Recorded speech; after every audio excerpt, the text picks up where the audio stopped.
Hello, my name's Tess. For 6 years, I spoon-fed my husband, carried his weight, literally, believing he couldn't walk. I bathed him. I canceled my job, my life, my voice, all for a man who sat in a wheelchair and thanked me with a smile. But then I spilled water on his phone. And just like that, his entire performance collapsed. Turns out, the wheelchair wasn't real. Neither was the disability. And maybe, neither was the marriage. He told everyone I was unstable. My own mother said I was being dramatic. But tell me, how do you forgive a betrayal that pretended to need your love just to steal your name?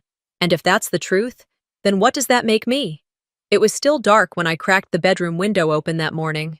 The air smelled faintly of wood smoke and dry leaves. October in the Blue Ridge doesn't ask for permission before it reminds you that everything fades. Draven was still asleep, or pretending to be. I watched the rise and fall of the blanket over his chest, waiting for it to catch, to stutter, to reveal something that didn't quite match what he'd claimed. But it didn't. I slid out of bed slowly, careful not to disturb him, not because I cared about waking him, but because I needed time to be myself before the roll kicked in.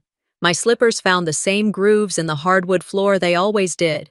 6 years of this house, and the muscle memory took over where my mind had long since gone quiet.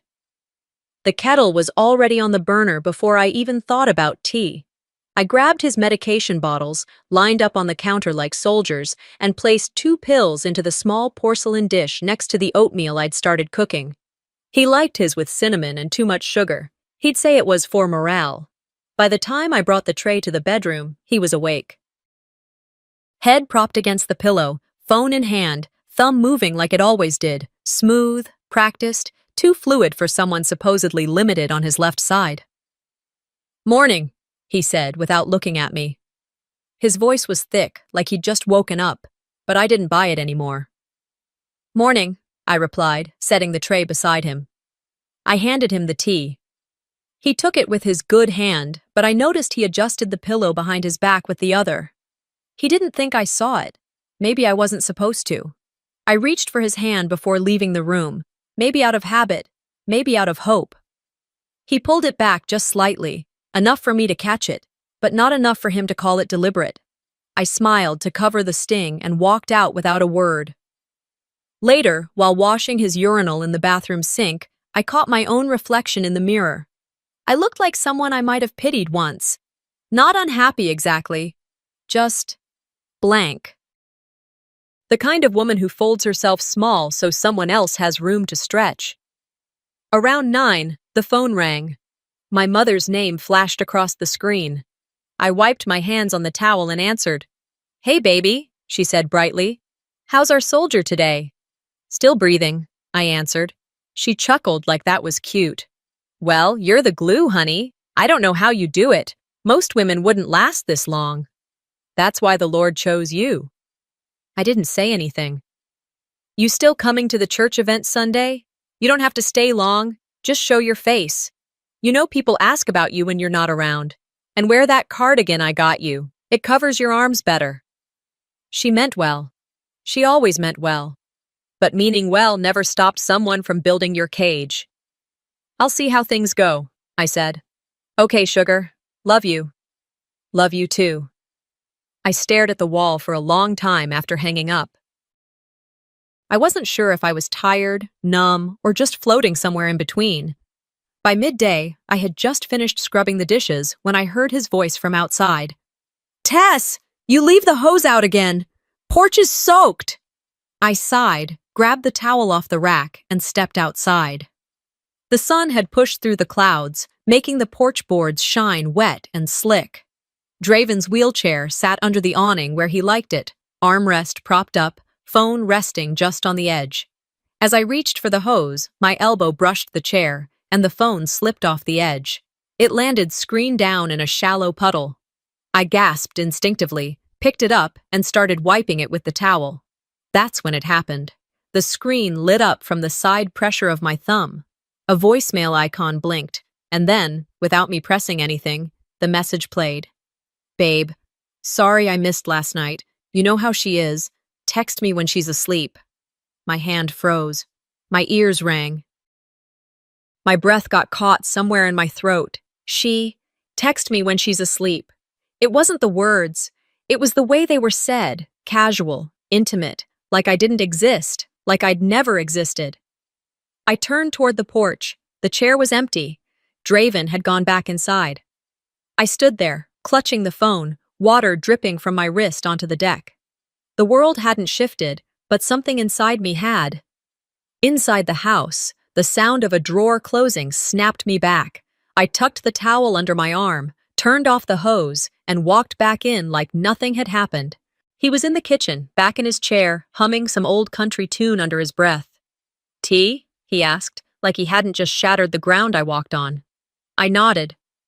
He smiled. I made it, steeped it like always, added the honey he liked, and handed it to him with steady hands. He took a sip. "You're quiet today," he said. I smiled. "Just tired." He didn't notice, or pretended not to. That was his thing, playing dumb just long enough for me to doubt myself. But I wasn't doubting anymore. I watched him take another sip, watched the way his fingers curled around the cup with no tremor, no delay. I smiled again, smaller this time, just enough to let him feel safe. Inside, though, something had fractured, not a crack, a clean break. That night, after he went to bed, I didn't go with him. I stayed in the kitchen long after the dishes had dried in their rack, staring at the dim hum of the refrigerator light as if it could explain how 6 years of my life had been rewritten by a voice message. I wasn't tired, not in the way people mean when they say they need sleep. My body wanted rest, but my mind had shifted into something sharper, colder. I sat at the table and listened. Every creak from the bedroom, every slight movement from the mattress, every time the sheets rustled, I noted. I wasn't eavesdropping. I was studying.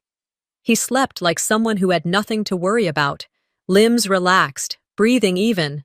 It was almost offensive. It took hours before I finally climbed into bed, and even then, I lay stiff on my side, watching his back. He mumbled in his sleep, something about a grocery list, something about hot sauce. I stared at the shadow of his profile, wondering how long he'd been lying to me like this, so casually, so thoroughly, that even in unconsciousness, he didn't seem haunted by a single flicker of guilt. "He sleeps like a man with no secrets," I whispered to myself. "And I watch like a woman who's just found the first one." The next morning, I made eggs. Not because I wanted to, but because habits take longer to break than bones. I slid his plate onto the table like usual. He grunted a thank you without looking up, flipping through a gardening magazine we never subscribed to. "Your tea," I said, placing the mug down. He reached for it with the same hand he claimed had lost all strength. The movement was fluid. No hesitation, no fumbling, just normal. I didn't flinch. I smiled, then turned away to make my own breakfast. While he ate, I pretended to fuss with the spice drawer. My eyes were on the reflection in the toaster's steel casing. He lifted the fork with his weakened hand, just slightly, enough to scoop, not enough to draw attention. Later that day, while he was in the den, watching one of those survival shows he liked, I went into the bathroom. I checked the sink drain. And there they were, both morning pills, half dissolved, stuck under the lip of the porcelain. I rinsed the sink, dried my hands, opened the drawer where I kept receipts and recipes, and pulled out a little spiral notebook I hadn't used since we moved in. The first page read, October 17th, morning pills left in sink. Ate full breakfast. Used left hand to adjust remote. I closed it quietly, slid it under the cutting board, and resumed my day. But things didn't stop there. Around noon, he asked me to refill his prescription, said he was running low. I nodded and drove out, but instead of going to the pharmacy right away, I stopped by the library. I pulled up legal definitions on medical fraud, looked into Medicaid eligibility standards, and I even printed out a form titled Report of Suspected Fraudulent Activity, folded it neatly, tucked it under my coat. I went home, handed him the refill like nothing was different. He thanked me. Again, that same hand. We spent the afternoon watching TV together. Or at least I sat next to him while the TV played. I couldn't tell you what the show was about. I wasn't really watching the screen. I was watching him. That night, while brushing my teeth, a memory came back to me. One I hadn't thought of in over a year. 2 years ago, we sat in his lawyer's office, updating his living will. The room had that sterile, overly air-conditioned feel to it. The attorney was polite, efficient. Draven was joking with him about some fishing trip they'd taken years back. I had said something, lighthearted, more rhetorical than anything. "Do you think he married me for me?" I'd asked the lawyer, smiling. The man didn't answer, just looked at me, not cruelly, not kindly either. Just neutrally. Draven changed the subject. At the time, I'd chalked it up to awkwardness. Maybe he hadn't wanted to get in the middle of a joke. But now, with everything I'd learned, that silence sat differently. Back then, it had been nothing. Now, it was an answer. By the next morning, I wasn't watching him anymore. I was documenting him. He yawned, stretched, and claimed he needed help getting out of bed. I offered my hand. He took it, only barely leaning. Most of the effort came from him. I made a note of it. October 18th, 8:02 a.m. Required minimal assistance. Applied pressure with both legs while rising. Breakfast was pancakes. I served them, waited as he stabbed the fork through the middle with steady hands. "Thanks," he said. "You're welcome," I replied.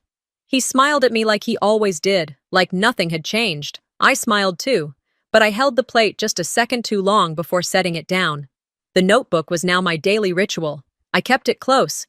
I never left it unattended. I jotted down notes in shorthand. If he ever saw it, he'd think it was just a grocery list. But to me, it was more than paper. It was clarity. It was mine. When I told myself years ago that marriage meant sacrifice, I hadn't thought it would include sacrificing my sense of reality. But now, with every small observation, I was pulling myself back into the light. By evening, we were sitting at the table again. He asked for more syrup. I passed it with a steady hand. He said, "You've been real quiet lately." I smiled again. "Just tired, I guess." He nodded and went back to eating, and I stared at him, this man I had loved, served, protected, and I realized I wasn't looking at my husband anymore. I was looking at the subject of an investigation. I made tea, brought it to him like I always had. He took it, sipped, then smiled. "Best tea on earth," he said. I smiled because I knew, and he thanked me because he didn't. The morning after felt different, but not in any way you'd see from the outside. The house still smelled like old coffee and disinfectant. The same song played low from the radio in the kitchen. But inside me, something had turned, like a door I hadn't noticed before had creaked open, and I was finally willing to step through it. He was watching the morning news when I handed him breakfast. Pancakes, like always, too much syrup. He didn't even look up when I set the plate down. That was fine. It gave me more time to observe how easily he balanced the fork, how his left hand didn't shake, not even once. "I might clean out the office today," I said, keeping my voice neutral. Draven grunted. "Just don't move my stuff around. You always lose things." I smiled. "Of course." After I finished folding the last of the laundry, I walked down the hallway and opened his office door. He rarely let me in there, said it was his thinking space, though I couldn't remember the last time I saw him working on anything that resembled thinking. The room smelled stale, like paper that had absorbed secrets. I started slow, dusting the bookshelf, organizing loose papers on the desk. A few bank statements clipped together, nothing unusual at first, but when I checked the bottom drawer on the left side, it was locked. He wasn't the type to hide things with any real finesse. The passcode was our wedding anniversary. I turned the dial, heard the click, and slid it open. Inside was a folder labeled Medical Legal. Just the title made my hands go cold. I sat down at his desk and opened it. It wasn't one document, it was several. Insurance claims, letters, reimbursement forms, all filed under my name, Tess Halbrook, signatures on each. My name signed in pen strokes that didn't quite match mine, but would fool someone who wasn't looking. I flipped through them slowly.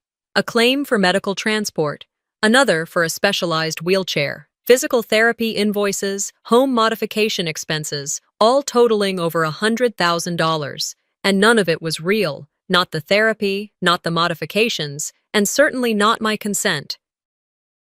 I pressed a hand to my chest, felt my heartbeat pushing up against my ribs like it was trying to break out. "You forged my name," I whispered. Not as a question, as a fact. My palms were sweating. I put the documents back in order, resealed the folder, and placed it exactly where I found it. I locked the drawer, reset the dial, wiped the handle with my sleeve. He'd notice if I took anything, but he wouldn't notice what I saw. Not yet.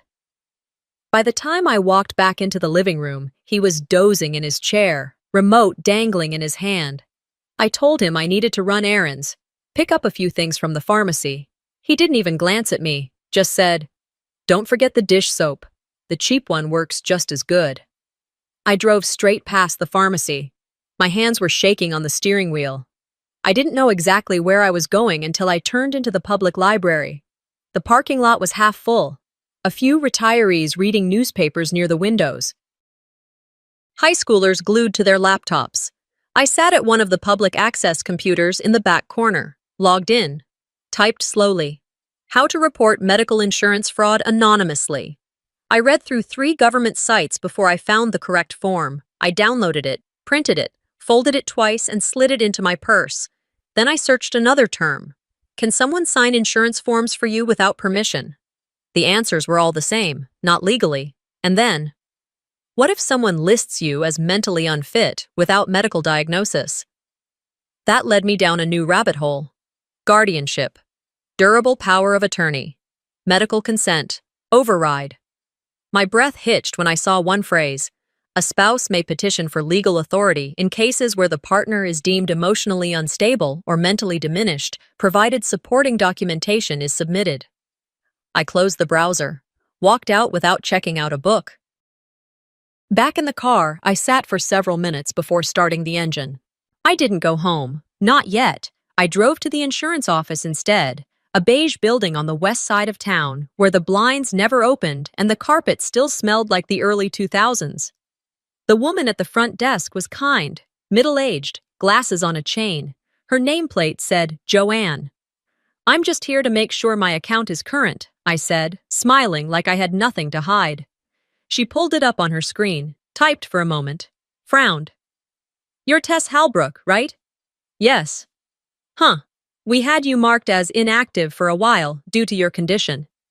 I blinked. "My what?" Joanne leaned closer to the screen, squinted.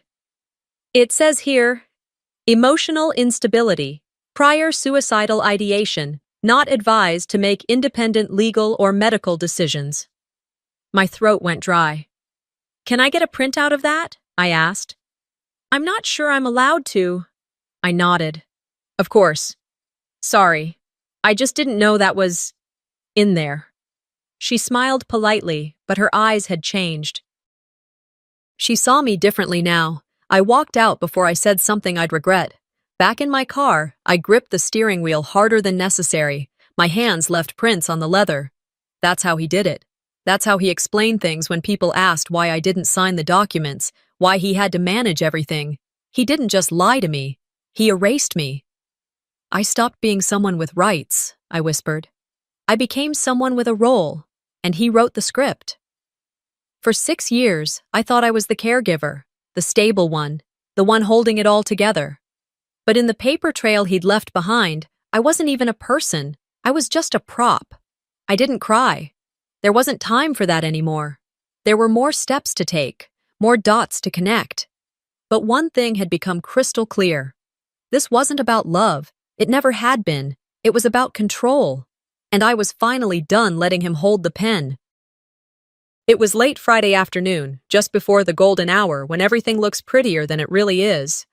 I had told Draven I was meeting an old friend from church, someone he'd met once and wouldn't remember anyway. He nodded, didn't ask questions. He never did when he thought he had me safely tethered. Downtown was quiet. The cafe sat on the corner near the antique store, the one with the dusty porch swing out front that never quite stopped squeaking. I chose the table by the window. It gave me the best view of the door. I ordered chamomile tea, no honey. I didn't plan on finishing it. She walked in right on time, not a second early. She had the confidence of someone who knew she belonged anywhere she entered. Virile.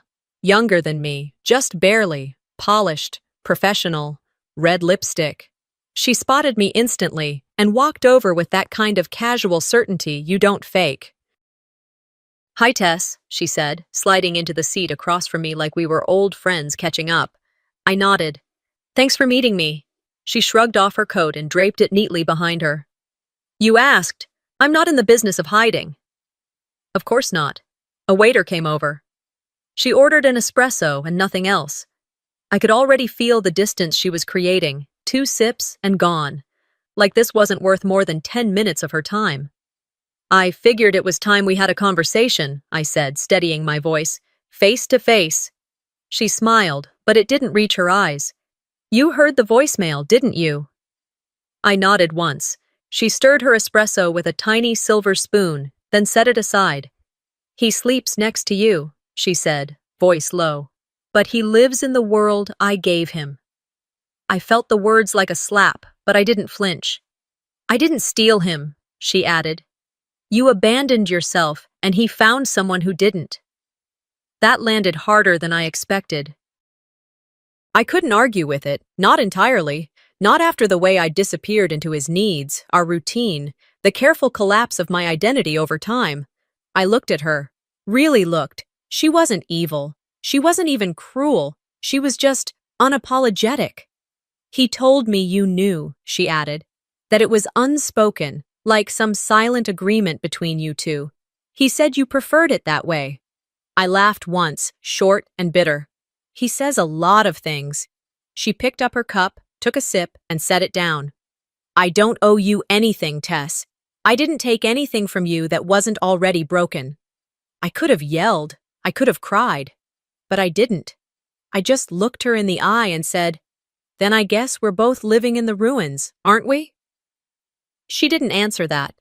Just stood, adjusted her coat, and gave me one last look before walking out. I stayed there for another 5 minutes, just long enough to feel the weight settle. When I got home, the house was dark. Draven had dozed off in his chair. I didn't bother waking him. I walked straight to the bedroom and pulled open the drawer where I kept old chargers and forgotten keys. At the very bottom was a phone, my first smartphone from years ago, the one I thought I'd lost during a move. I had forgotten about the voice memos. Back then, I used to record reminders to myself, grocery lists, quotes I liked, recipes from friends. But sometimes, the app would keep recording by accident, especially if I left it open while driving or tucked into a pocket. I clicked through, scrolling past old entries. Then I saw one titled, March 13th, Carmeline Visit.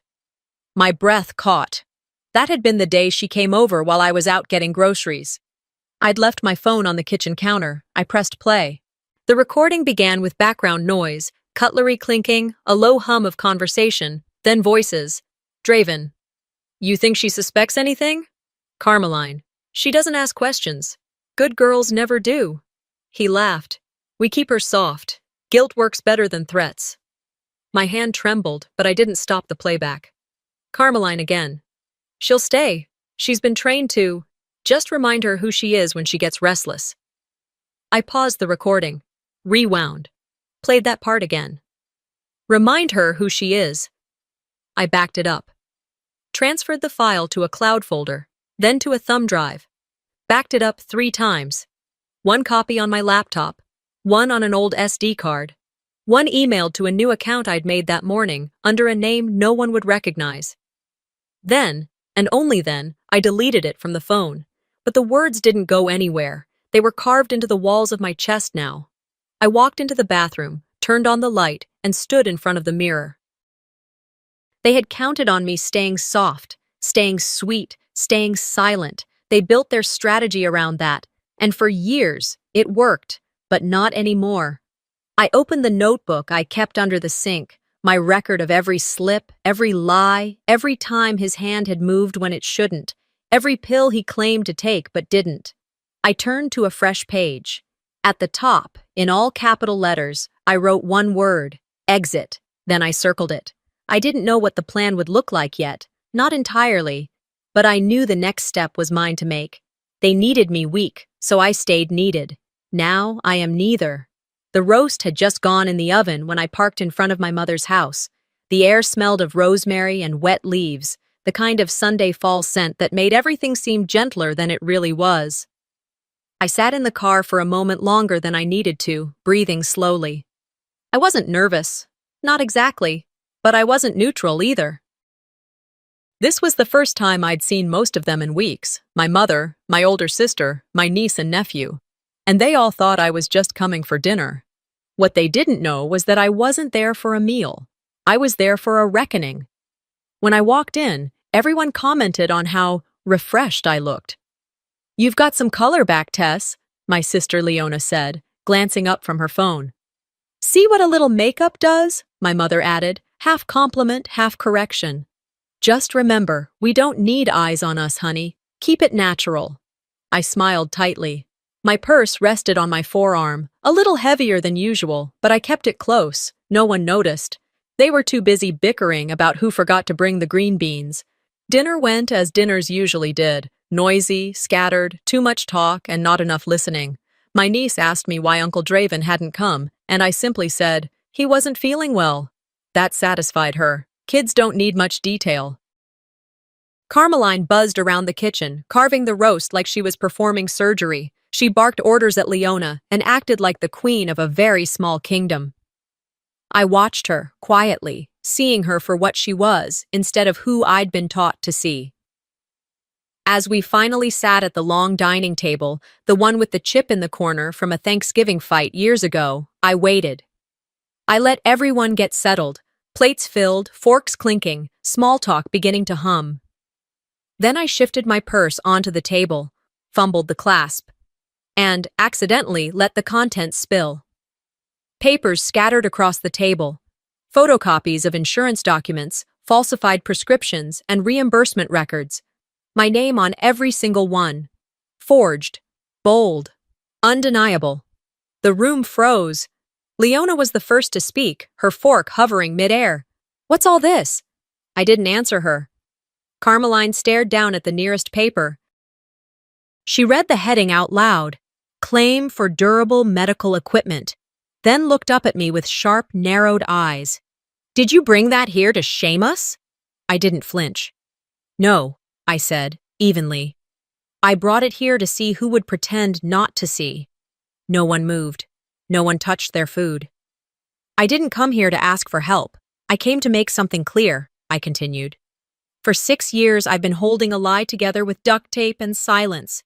That ends tonight." Leona shook her head. "Tess, this isn't the place."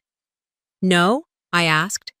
"When would be a good time to talk about how I've been erased in my own marriage while you all clapped for me like I was some kind of saint?" "You're being dramatic," Carmeline said, picking up the papers as if they were trash. I leaned forward. "He forged my name, filed claims under my identity, told people I was mentally unstable so he could control our finances. And you," I looked directly at her, "you encouraged him to keep me soft. I heard you." Her mouth opened, but nothing came out. "Guilt works better than threats," I quoted. "Sound familiar?" She set the papers down and stood. "You don't understand how marriage works. You don't air dirty laundry just because you're having a bad year." 6 years, I said. "It's been 6 years. And this isn't dirty laundry. This is fraud. This is abuse. And you knew." She turned away, walked to the sink like she had dishes to do, even though dinner had barely started. No one followed her. The room stayed quiet after that. The food grew cold. My niece asked if she could go watch TV. My nephew whispered something about needing the bathroom, even though he clearly didn't. Everyone scattered. The spell was broken. After a while, I found Carmeline on the back porch. She had lit one of her long, thin cigarettes, the ones she used to sneak when Dad was still alive. "You think dragging your husband through the mud is strength?" she asked without looking at me. I sat beside her, leaving space between us. "No," I said. "But letting him drag me through it for 6 years and staying silent isn't strength either." She exhaled slowly, smoke curling into the cool air. "You always had a flair for the dramatic, Tess. Ever since you were little." "I had feelings," I corrected. "But nobody in this family ever liked those unless they were convenient." She didn't answer. just tapped her ash onto the porch railing. "You know what your sister said last week?" she said after a beat. "She said you were always too sensitive, that you let things stick to your skin." "I used to," I said. "Now I let them pass right through." She nodded, almost imperceptibly. Then she stood and walked back inside without another word. She didn't slam the door, but the silence she left behind felt louder than 1,000 screams. After I left my mother's house that night, I didn't go home right away. I drove in circles through the quieter side streets of town. Every porch light I passed, every silhouette in a window, it all felt like a world I didn't quite belong to anymore. I wasn't grieving it, just noticing the way it had loosened its grip on me. The next morning, I woke before the alarm. Before the light shifted across the wall, Draven was still snoring softly in the other room. I sat at the kitchen table, sipping coffee that had gone cold long before I realized I'd stopped drinking it. There was no more questioning now, no more weighing the right moment or wondering if I was just being paranoid. I knew what I had to do, and I wasn't going to do it in town. By noon, I was packed and on the road, documents in a manila folder tucked safely into my glove compartment, flash drives inside my purse, and a burner phone I'd bought the day before, resting on the passenger seat. I drove 2 hours south, past Hendersonville, and into a quieter part of the state where no one knew my name and no one cared. Just outside of Spartanburg, I pulled into a large grocery store parking lot, parked near the back, and rolled down the windows to let the air move through. My hands shook slightly as I dialed. Not from fear, from readiness, from the way truth makes your fingers a little unsteady when it finally finds its voice. After 2 rings, a woman answered. Her voice was crisp, but not cold. She sounded like someone who had heard every kind of fraud but never stopped being surprised. "National Insurance Fraud Hotline. What can I help you with today?" I cleared my throat. "I have documents that show my husband has been filing false claims using my name, forged my signature, and lied about his medical condition to receive disability benefits." There was a pause, then a shift in her voice. "I understand. Can you verify your identity and provide details of the claims?" I gave her everything: names, policy numbers, dates, the providers he never actually saw, the wheelchair he didn't need, the therapy sessions he never attended. I read from the folder, steady and firm, like I was reciting someone else's pain, detached and clinical. But inside, I felt every page like a matchbook catching flame. At the end, she asked if I'd be willing to provide the documents. "I already have," I said. "They're on their way. You'll find everything you need, and everything he doesn't want you to." She thanked me, asked if I'd like follow-up communication or to remain anonymous. "I'd like him to know it was me," I said. Then I hung up. The sky had darkened slightly, clouds drifting in over the parking lot. I stayed in the car, eyes closed, until I could breathe evenly again. Later that afternoon, I drove an hour back north and stopped at a small cafe just outside Asheville. One of those off-the-road places with mismatched furniture, local art on the walls, and a chalkboard menu. I chose a booth by the window and ordered a pot of Earl Grey. 15 minutes later, I saw her walk in. Thalassa hadn't changed much. Same sharp gaze, same no-nonsense stride. She spotted me, lifted one hand slightly, and slid into the seat across from mine like no time had passed. But it had. Years of silence lived between us. "You look tired," she said, not unkindly. "I've been occupied." "Yeah, I saw."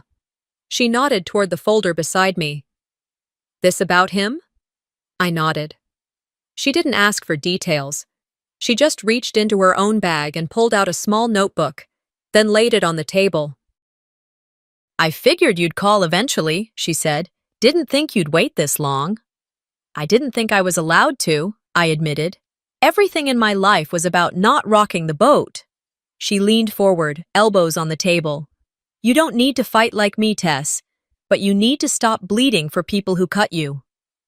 I didn't cry, but my hand shook when I reached for my tea. I held the cup with both hands to steady it. "You were always the one who saw everything," I said. "Back in school, you knew when people were lying before they even opened their mouths." And you were always the one who gave them the benefit of the doubt, she replied. You called it compassion. I called it exhaustion.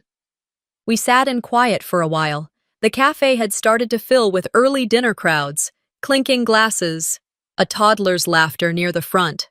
It all felt strangely distant, like life had picked up speed again around me while I stayed in slow motion. She reached across the table, touched my wrist gently. You're not alone in this. I know, I whispered, but I need to be the one who sees it through. She nodded once. When you're ready for court, I know someone. A real one, not some cousin of a friend type. I'll send you the number. After she left, I sat alone for a while longer. The pot of tea was empty.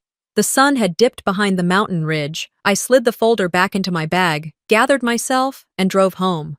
It was just after 8 when I pulled into the driveway. Draven's car was gone, which gave me time. I entered the house quietly, flipped on the lights, and made my way to the kitchen. Every step felt deliberate now. No more floating, no more fog. I opened the junk drawer, pushed aside the old batteries and menus, and pulled out the envelope I'd labeled a week ago, for court. Inside were copies of everything. Every document, every photo, every transcript, and a notarized affidavit I'd had signed the day before. 2 other envelopes already sat in the safe deposit box and with my lawyer's office.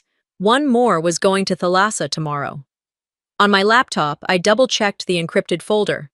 Voice memos, screen recordings, email backups. Everything clean, organized, dated. Nothing he could explain away. The final backup went to an online drive under an alias I'd created 6 months ago, just in case. When I closed the lid of the laptop and stood in the center of my kitchen, I didn't feel scared. I felt done. Not vengeful. Not victorious. Just ready. He wrote a fiction. I kept the receipts. The sun had barely pushed past the treetops when I opened the mailbox that morning. The air was heavy, one of those dense southern spring days where you can smell rain long before it arrives. But instead of bills or junk ads, what I pulled out was a thick, cream-colored envelope. There was no return address, only my name printed in bold black ink. I didn't have to open it to know what it was. I sat at the kitchen table, the envelope in front of me, untouched like it was radiating heat. I stared at it, my hands still, mind racing. Then I stood up, poured myself a glass of water, and finally slid a letter opener through the top fold. Legal language flooded the first few pages. Cold, impersonal, like someone had run my life through a shredder and then tried to tape it back together with accusation. Draven was suing me. For breach of trust, for defamation, for unlawful surveillance, and the cherry on top, endangerment of a medically vulnerable spouse. I almost laughed, not because it was funny, but because it was absurd how predictable it all was. The moment he realized I wasn't going to lie down anymore, he did what every manipulator does. He played the victim harder. I flipped to the last page. Frozen accounts, temporary court order pending investigation. 30 days to respond. I folded the papers back, slid them into the folder, and pushed it to the far end of the table. My jaw was clenched, but I didn't let myself scream or slam anything. I'd wasted enough energy on emotional reactions. This wasn't about anger anymore. This was war. Later that afternoon, I checked my email. A subject line jumped out from the sea of spam and insurance notices. Subject: You should see this. The sender address was a jumble of letters and numbers. No name, no message. Just a file attached. CONV TAM 0430.mp4.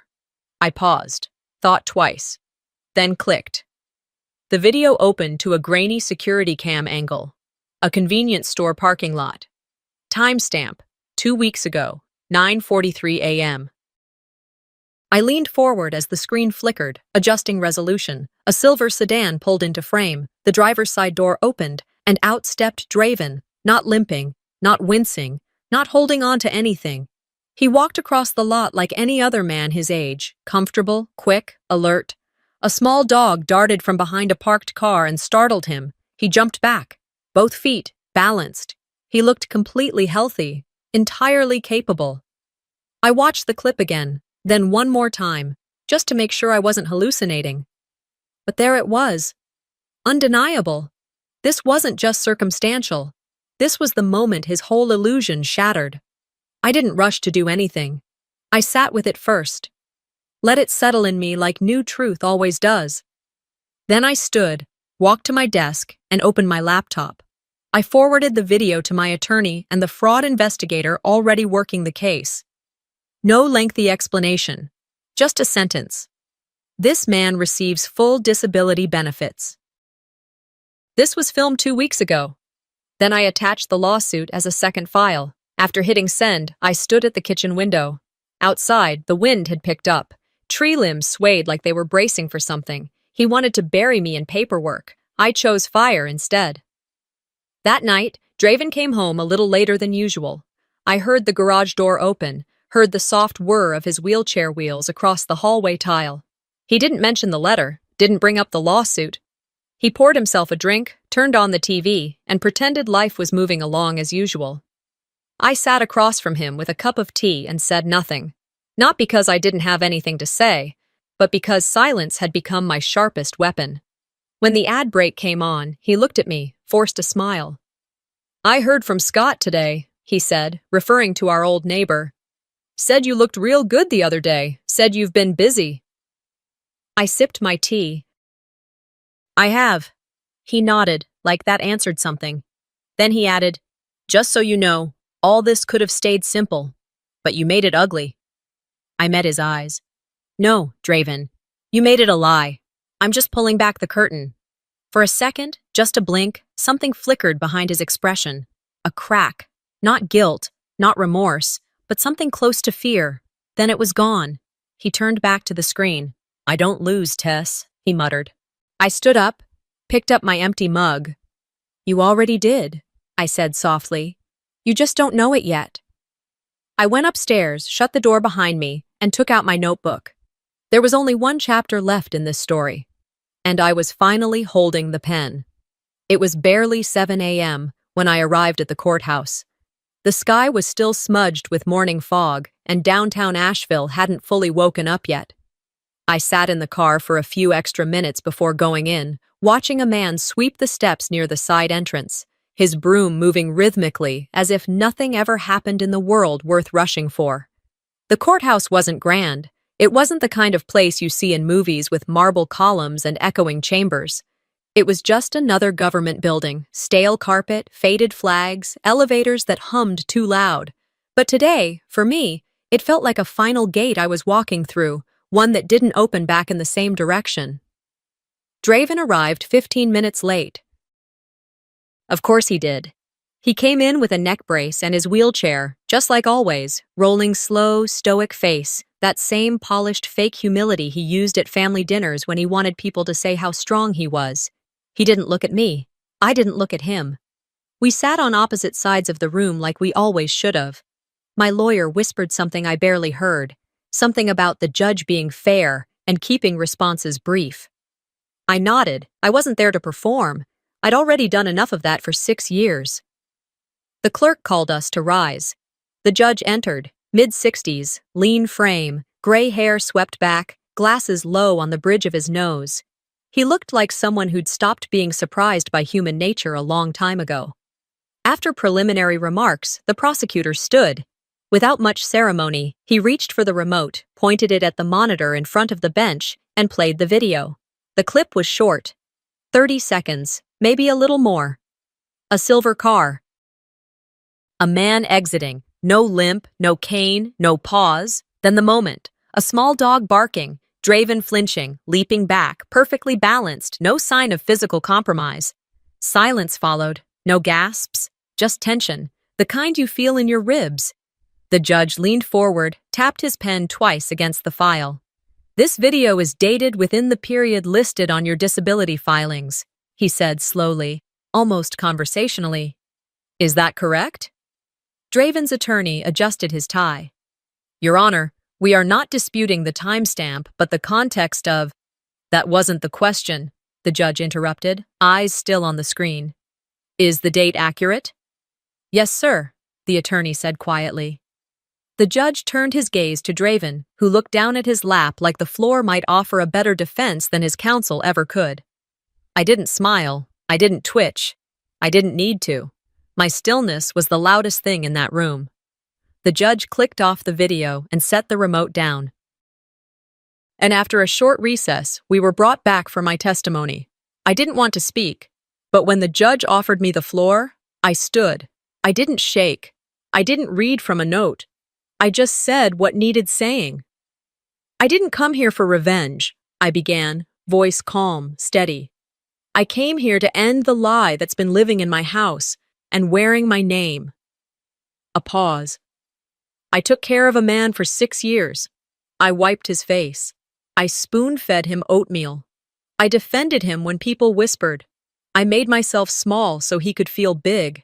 And he paid me back by stealing from me, from the system, and from every single person who ever truly needed help. I looked directly at the bench. Let the record show, I didn't fail to care. I cared for someone who never cared for anyone but himself. I stepped back, sat down. That was enough. My lawyer didn't speak again.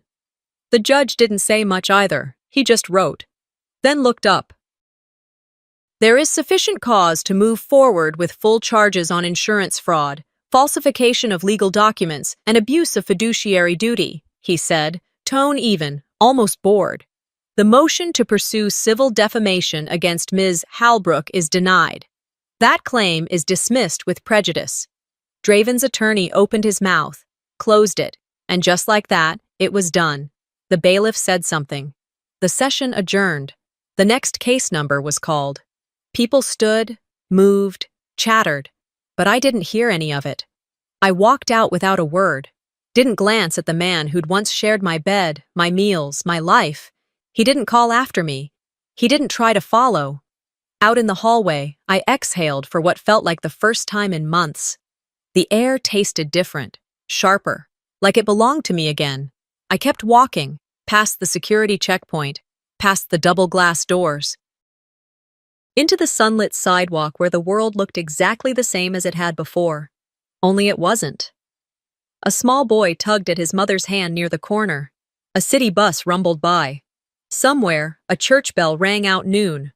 I took out my phone and typed one final message, to Thalassa. It's done. The story's back in my hands. He tried to write me out. I turned the ending into a beginning. A breeze carried the scent of salt and pine through the cracked window of the small diner. My hands curled around a chipped ceramic mug as I stared at the front page of the local newspaper folded neatly beside my plate. Former teacher faces 12 years for insurance fraud, forgery. His photo was smaller than I expected, black and white, slightly out of focus, but the expression was unmistakable, that signature half grin, the one he always used to charm strangers and disarm suspicion. This time, though, it didn't work. I traced my thumb across the headline, not for sentiment, but to feel the weight of it in my palm. Justice doesn't heal you, but it stops the bleeding. I finished my toast, left a tip under the edge of the sugar jar, and stepped back out into the late morning light. The ocean was only a 5-minute walk from here. Seagulls cried overhead, circling near the fishing boats already docked for the day. I'd been in this town for 3 months now, long enough for the locals to stop asking if I was visiting, short enough that no one pried. That suited me fine. The bookstore sat on the corner of a narrow side street, tucked between a pottery shop and a cafe that made the worst espresso I'd ever had. The sign out front read, "Second Chapter."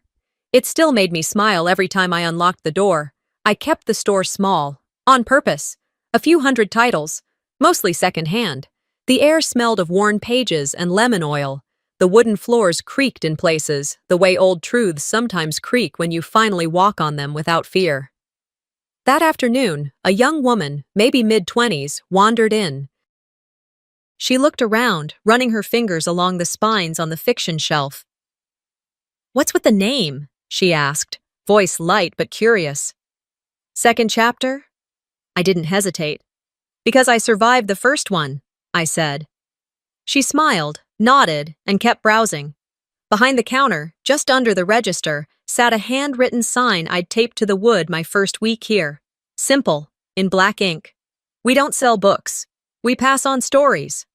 That was the truth of it. Stories don't end. They're handed down, reshaped. And for some of us, They begin again in unexpected places. The bell above the door jingled as the girl left. I made my way into the back room, where the light filtered through slatted blinds onto the worn floorboards. I reached for my canvas bag, the one I hadn't touched in weeks, and pulled out a folded piece of leather. Old, scorched along the edges. It was part of the armrest from his wheelchair, the one he used to pretend to need.